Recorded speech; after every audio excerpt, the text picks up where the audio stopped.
Do you sometimes feel overwhelmed by your upcoming piano competition or evaluation? Stay right here. I'm gonna share a few secrets with you so you can prepare yourself better.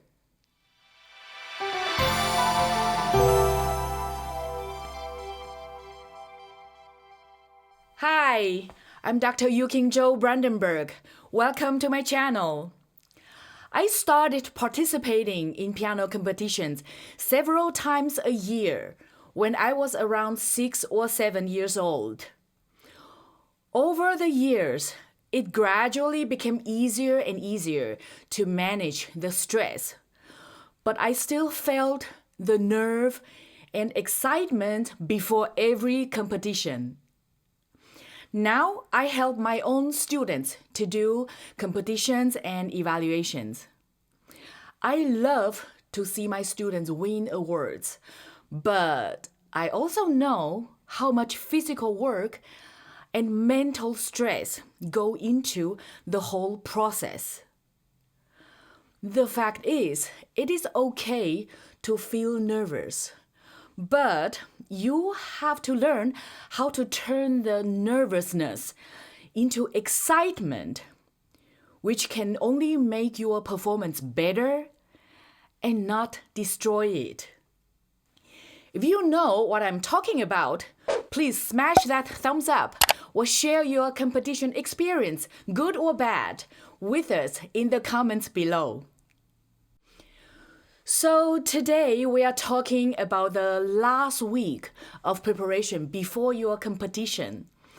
I have another video that talks about how to prepare for a live performance that deals with the earlier stages of prep.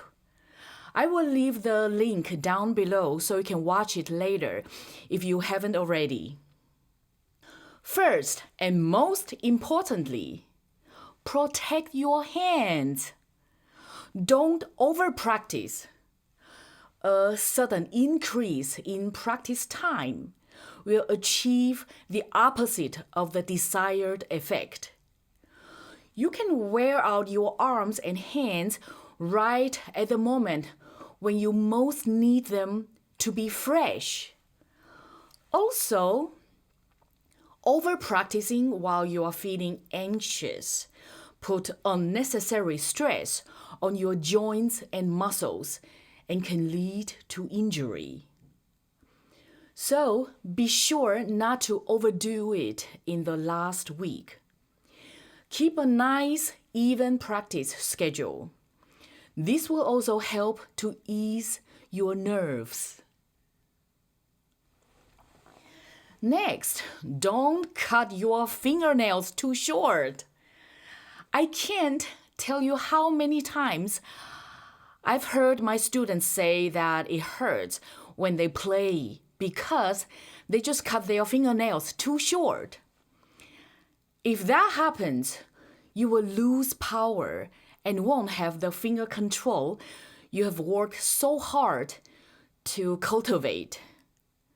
Cut your fingernails very carefully a few days before the competition.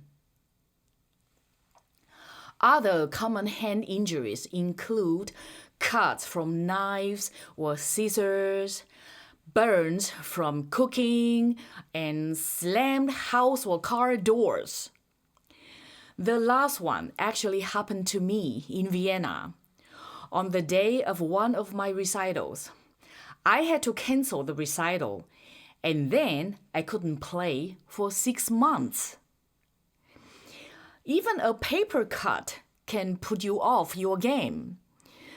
Be careful with your fingers. Hey, if you are interested in anything piano or music related, please join my YouTube family by subscribing and hit that bell so you'll be notified for my future videos. Your outfit is very important. Once you have chosen your outfit, including shoes and hairstyle, you need to practice in them. Often, I see students wearing something that looks great, but it's not at all practical for a piano performance. Dresses and skirts are often too short or too tight and take away the pianist's mobility so that they are unable to move side to side and still feel grounded. Sometimes the heels are so high and uncomfortable that they can barely walk, let alone use the pedals properly without pain or without slipping. Girls, be wary of shoulder straps that slip down or sleeves that are too tight in the upper arm so that you can't play big jumps. And puffy shoulder designs can block your view of the keys when you lean forward over the keyboard. Long or three-quarter bell sleeves are popular and beautiful, but they are so bad for piano performance. The extra dangling fabric here is very distracting when you move your hands, especially if you have to cross arms like this. Boys, you need to practice in your long sleeves or suits. It's unlikely that you regularly practice in long sleeves button-up shirt. Even more unlikely that you regularly practice with tuxedo cuffs or a suit coat. See if the outfit will interfere with any of your techniques like tremolo, cross hands, cross arms, and so forth. Even if you've worn the same outfit before, it was for different pieces, and it needs to be checked before the current repertoire. Next, be careful with your diet in the week leading up to your competition. This is no time for some new culinary adventure. Eat and drink things you are used to, from sources you trust. If you are traveling to another city or maybe even another country to play, you may not be able to prepare food yourself, but you can still be thoughtful about the food you consume. Eat fresh food, especially something that you know is calming. For instance, bananas make me feel calm and have lots of potassium that relaxes the muscles. And I know that athletes eat bananas for energy and endurance. Also, drink lots of liquid to keep you hydrated.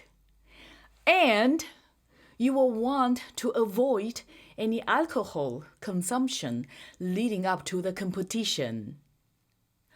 No competitor can afford to be anything less than his or her best. Make sure to get plenty of sleep. You need your mind to be sharp and focused for the competition. Symptoms of sleep deprivation include fatigue, memory loss, and difficulty focusing. Here are my final thoughts. You have made investments in instrument, scores, and instruction. You made the effort to register for the competition. You practiced possibly months for it. And you might even have to pay to travel far to get to the competition. In order to maximize all these investments, you need to keep your mind and body in the best possible state so you have a chance to display the very best of your artistry. There is another whole chapter on what to do or not to do on the day of the competition or performance. Please let me know in the comments if you are interested. I hope that you enjoyed this video. If you did, please give me a thumbs up or share it with your friends. I hope to see you in my next one. Bye.